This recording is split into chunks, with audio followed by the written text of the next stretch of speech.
Deep within Horrorwood, California, lies a house of horror filled with memorabilia from the past 50 years of screen terror and sci-fi wonders. Who dares disturb the sleep of the vampire?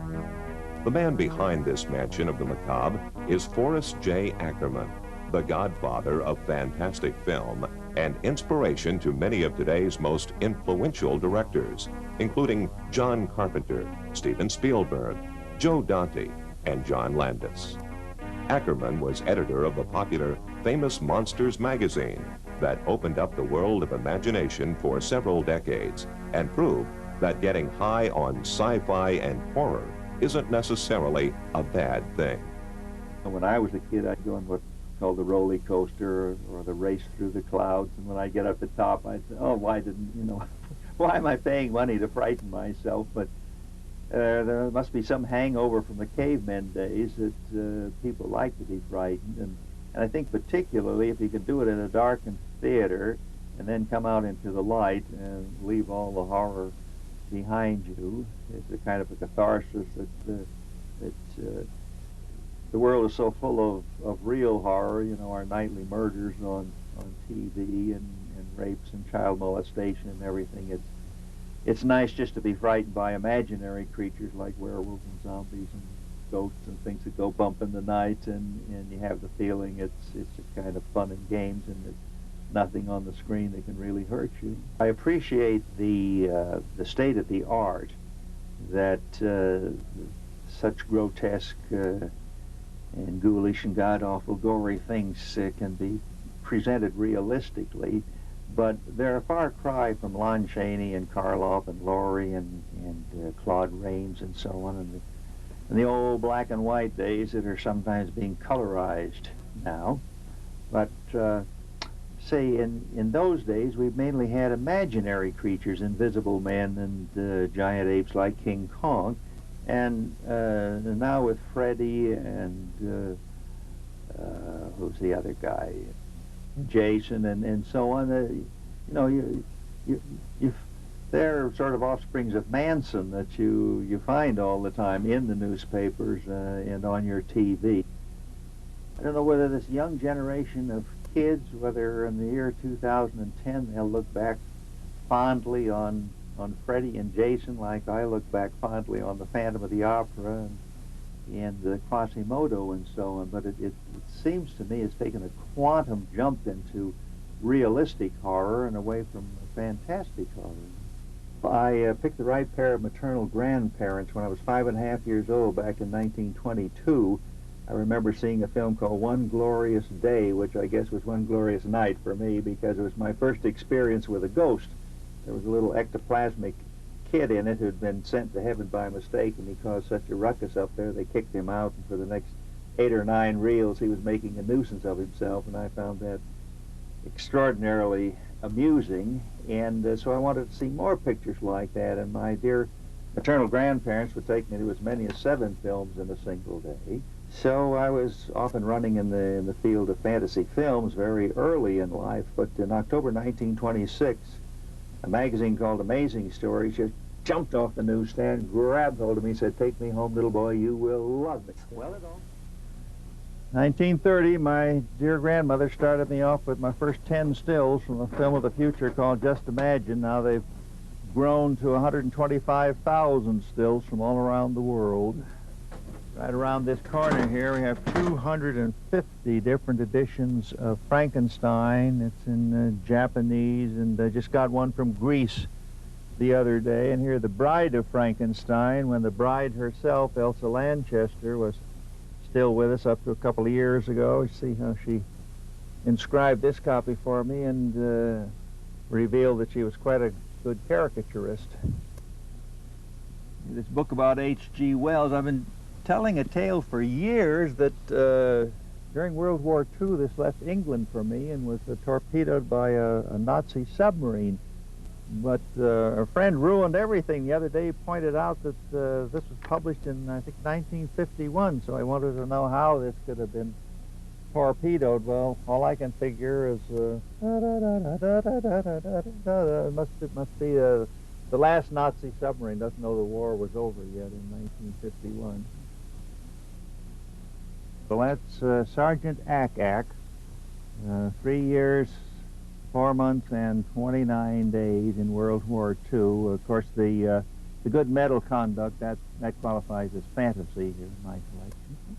After World War II, I was weary of having to wear a tie. I swore I'd never wear a tie again, not even to my own funeral, and I was weary of saluting people and so on. I decided I wanted to do something where I'd be my own boss. So, having nobody to beat my drum, I said, well, I've been seeing these movies ever since 1922. I have memories, I have clippings, I have 35,000 stills at that time. It's 125,000 now. So till 4 or 5 in the morning, I would blaze away with my fingers, turning out copy for what I didn't even regard as a first issue, but just an only issue, and then I would give up at the 5 in the morning and go have a little something to eat and retreat home and get 4 hours sleep and start all over again. And when the first issue of the magazine came out early in February 1958, we both, the publisher and I, thought, well, this is Doomsville, because it was not released all over the country simultaneously. It was just in New York and Philadelphia. And there was a big snowstorm in New York, and Warren thought, oh, nobody's going out to buy Playboy or Time or Life or anything with snow 3 feet up around the kiosks, and particularly not our crazy messed up Face magazine. But at the end of 4 days, he'd been getting 50 letters a day. He had 200 letters just from the 2 cities. And everybody was jumping for joy and saying, more, you know, when will there be another issue? So he contacted me and he said, well, do you think you can squeeze out 1 more issue? And I said, well, James Warren, you don't know me very well. At the time, Shirley MacLaine hadn't come along telling everybody about Atlantis 25,000 years ago. And I said, I don't happen to believe in reincarnation, but even if I'm surprised and I come back for the next 5,000 years, I can go on bringing you out a magazine every month without repeating myself. So in the end, I did 190 issues of the magazine. Almost every day of my life now, I get a letter from someone like, not necessarily a director like Carpenter or Toby Hooper or something, but I'm getting letters from young men who are basically around 30, and over again they say, well, Mr. Ackerman, you made my childhood.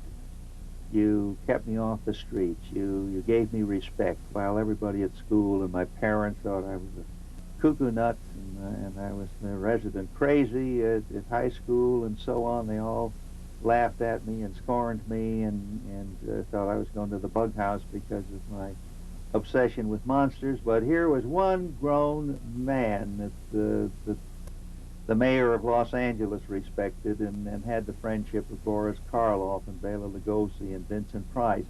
And this grown man, in effect, said, that's okay, kids. You know, if you like fantasy and horror and monsters and so on, stick with it. And then they say, now I've grown up, I'm a radio announcer because of you, or a TV announcer, or I learned to read because of you.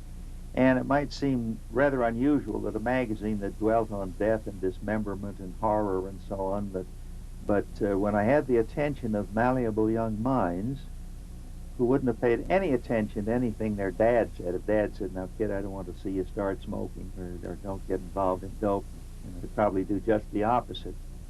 But I always sneaked into the magazine that underlying theme of get high on sci-fi. Life masks here is Peter Lorre, Lon Chaney Jr., Bela Lugosi, Boris Karloff, Vincent Price, Charles Lawton, who in his time played Dr. Moreau in The Island of Lost Souls and was also Quasimodo, the Hunchback of Notre Dame. I was there the night this one of the late John Carradine was done, and I kind of kidded him because in the morning we had done the life mask of what we call the Fat Monster, Tor Johnson. And I said to the Thin Monster, well, with the amount of goop we used on Tor Johnson's face, I believe we can do your entire body mold. Incidentally, that's myself when I was alive. What I'd really like to be remembered by posterity as the guy that got it all together. You know, spent all his life collecting everything to leave it to posterity. Oddly enough, I was asked recently, somebody apparently is contacting all kinds of celebrities and asking them what they would like on their gravestone. And I thought about it quite a bit, and I think I came up with the notion I'd be satisfied if it simply says Forrest J. Ackerman, science fiction was his life. Was his life and still is.